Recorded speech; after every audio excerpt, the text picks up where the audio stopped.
Learn the art of investing on Moneywise. I want to take you back in time to when you were a child. Remember those school days when we'd all walk into the classroom and the class teacher would be writing this thought for the day on the blackboard. I want to put down a thought for the day for you on the Moneywise podcast today. Welcome to the show. This is Sheetal. And that thought is, time in the market is better than timing the market. And as always, when we are given a sentence that appears loaded with wisdom, we have to think a little bit, because while it is loaded with wisdom, we need to unpack that wisdom a little bit. And we've got just the expert who can help us do that on the show today. We've got Anupam Ghosh, who is founder and managing partner of FinSecure. He brings with him more than 20 years, 2 decades of experience working with some of the most prestigious financial companies in India. He's also been a visiting faculty for ICFAI and the distance learning program of Aligarh Muslim University, has taught things like portfolio management, security analysis, and economics to students there. Well, thank you so much, Anupam, and welcome to the Moneywise podcast. How are you? Thank you. I'm absolutely fine, Sheetal, and it's nice to be in this podcast. Thank you. All right. And let's get started with that line, right? The thought that I want to sort of imprint on every listener's mind today. Time in the market is better than timing the market. For our listeners and also new investors, can you simplify what this means? What actually time in the market and timing the market means is, you have to spend time in the market rather than trying to time the investment that you do. Instead of looking at the market on a day-to-day basis and trying to invest at the lowest point and then taking out your money at the highest point, which is absolutely not possible in the market. If that would have been so easy, there would have been a supercomputer or definitely a software to really tell you when to enter and when to exit. But if you see what the market has been behaving, it is absolutely impossible to do timing in the market. The only way you can create wealth is giving time in the market. See, the thing is, if you see all good things like Taj Mahal, it took around 22 years to build. Yeah. So any good things you have, you cannot achieve anything that is great with very short period of time. You have to give time in the market. Yeah. We might be hearing a lot about Warren Buffett. Anybody who is in the market definitely knows about Warren Buffett. But has anybody studied that how long time he has given in the market? He bought his first share when he was at the age of 11. And now he is 92.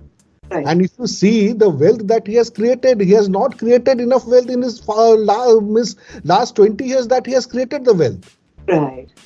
Earlier 45 years, he was only having patience, was building his portfolio. That is the main thing. You have to spend time in the market. It's like a test match, if investment would have been like T20 match, then anybody could have hit a century or 20, 30, 40 runs would have been a very good score in a T20 type of match. Correct. But investment is more of a test match, because see, if you double your money in 1 year and then you don't get anything, it will not do. You have to repeatedly get returns. So you have to spend that much amount of time in the market. It's like test match where you have to build your patience. Instead of looking at when to invest, when to exit, when to enter, when to exit, you have to spend time in the market to really create wealth over a period of time. Understood. And I love the analogies you've given us. From Taj Mahal, we've gone to the Oracle of Omaha, as Warren Buffett is very often called. And then, of course, the one thing that immediately makes everybody in India at least sit up, which is test matches in the game of cricket. So thank you for helping us understand it from that perspective.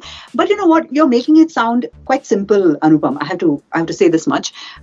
Essentially, you're saying that invest properly, stay invested in your investment for the long term. But is it really that simple? Because markets, well, they do fluctuate, and a lot, as we've seen in recent times. And stock markets, generally speaking, I would even say that are like a daily soap opera. So can you explain this approach or this mindset that an investor needs to have when there is so much of information overkill online, on social media, television channels, newspapers, volatility, etc.? And why does this fear overcome that calm, responsible approach that experts like yourself are recommending? Because we want to listen to you, but very, very difficult to do that. So help us make that choice. Actually, Sheetal, what happens? The most simplest thing are the most difficult to do. Right. So that is here also. It is applicable to life. It's applicable to investment also. Investment is not very technical thing. It's not like you are operating a patient. You see, you have to be an MBBS to become a doctor, but you don't need any qualification to become a good investor. The only qualification you need here is your patience. Right. You have to have that patience, and you have to have a process. What happens, why people get feared out in the market is they either don't have a goal to achieve. They only want to invest and get the best return, and best return is very subjective. What is best for you might not be best for somebody else. Right. And they neither have a goal to achieve nor a process how to achieve that goal. I will give you one example with a simple story. Suppose I am staying in Jamshedpur. Today, if I want to go from Jamshedpur to Mumbai, right. So first of all, I have to fix a destination. That is where I want to reach. That is Mumbai. After I fix my destination, which is my goal, then I will value how I will reach there. There can be various options, like I can take a flight, I can go by road, I can take a train and reach there. So these are the processes of the vehicle which will take me to my destination. Clients should understand that whenever they are making their financial plannings, they should have a goal in mind, how much I have to achieve, and what are the vehicles which will help me to achieve that. For example, if I want to go to Mumbai, if I take a flight, I will reach within 2 hours. But right. it has its own positives and negatives. Like it will be a little higher costly. It might be a little risky, perceived as little risky. Whereas right. if I go by train, it might cost less, but I will reach after maybe 1 day or so. So right. Similarly, in investment also, you have got different vehicle which can take you to reach your goal. And you should first have that goal. If you don't have that goal, then where you will reach, and with every ups and downs in the market, you will either get out of the market by fearing the market volatility, or greed will overcome and you will take out the money before it really achieves your goal. So again, you've given us some excellent analogies over here. Train, travel, or travel in that sense of the word, as an analogy for the vehicles available. And more importantly, prior to the vehicles, you're saying one has to have a goal. And in addition to the goal and the process of the vehicles, you need to have the patience to stick around. That's what I'm taking away from your response there. You're listening to Moneywise, successful investment ideas that create wealth. Did you know? According to AMFI data, India's mutual fund industry is now worth nearly 40 trillion rupees, or $485 billion.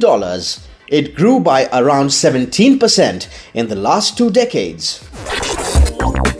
Personal finance simplified, only on Moneywise.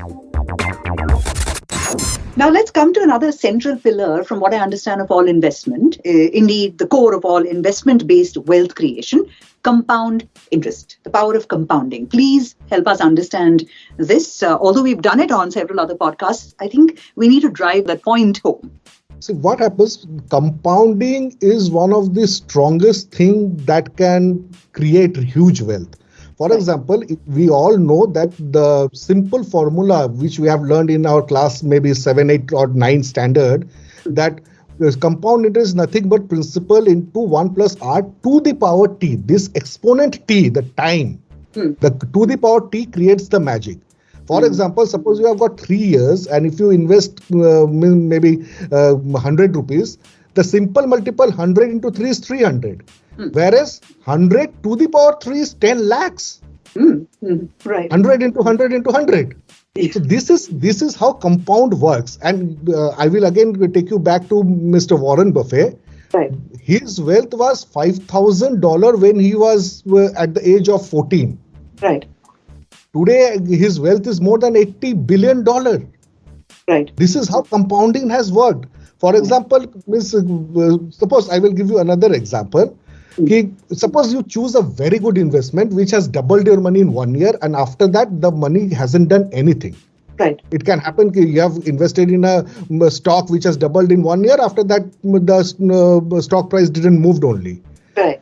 And there is another instrument where you have got a basic return of 8%. At the end of 10 years, the 100 rupees that you have invested, which doubled your money, will be 200 only. But the simple 8% interest bearing instrument will be 215, which is more than the instrument where you have doubled your money. Right. This has happened only because of compounding factor. Yeah. So we are comparing one where I have got 100% return to an instrument where I have got only 8% return. But the 8% return at the end of 10 years values more than the 100% return in 1 year time frame. So to the power of T is my big takeaway, time. And that brings us back to the time in the market that we are focusing on the conversation today, Anupam. But here's the question, right? The dilemma, indeed, if I may even say so, because when you say time in the market, logically one infers that one has to have stayed invested for long periods of time. And therefore, you're also inferring that it's good to start investing early. But then what if I've lost some time? What is early? What is late? If I don't, for example, invest before the age of 30, have I already lost this big chunk of what I could have achieved if I started, say, at the age of 22? And how does one balance this? I don't want to feel regret when I get into the market saying that, oh, this power of compounding is not now anymore applicable to me. Time in the market is anyway not something that I have been able to do so far. What would your pointers be here? As a layman, what I say ki exactly you have lost. Suppose somebody, if he has started investing at the age of 22 and you have started at 30, you have lost 8 years. But that doesn't mean that it's end for you. Because who knows, the person who has started at the age of 22 might not live beyond 55. And if you start at the age of 30, you might live beyond 90. So nobody knows the future. So the best time to invest in the market was yesterday. The second best time is today.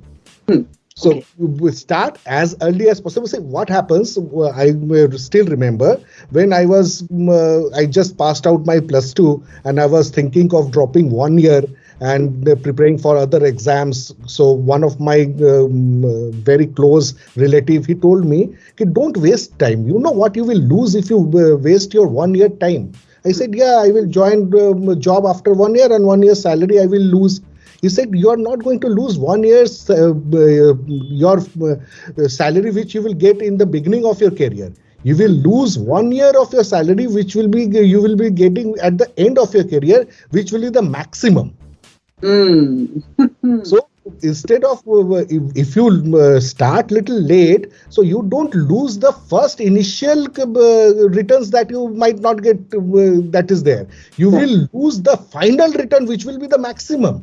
Right. The earlier you start, the better it is. But don't procrastinate. Don't think that I'm already 30. What I will achieve. Even if you start today, it will create a huge difference. So again, a mantra that you've given us is that the best time to start is yesterday and the second best time is today.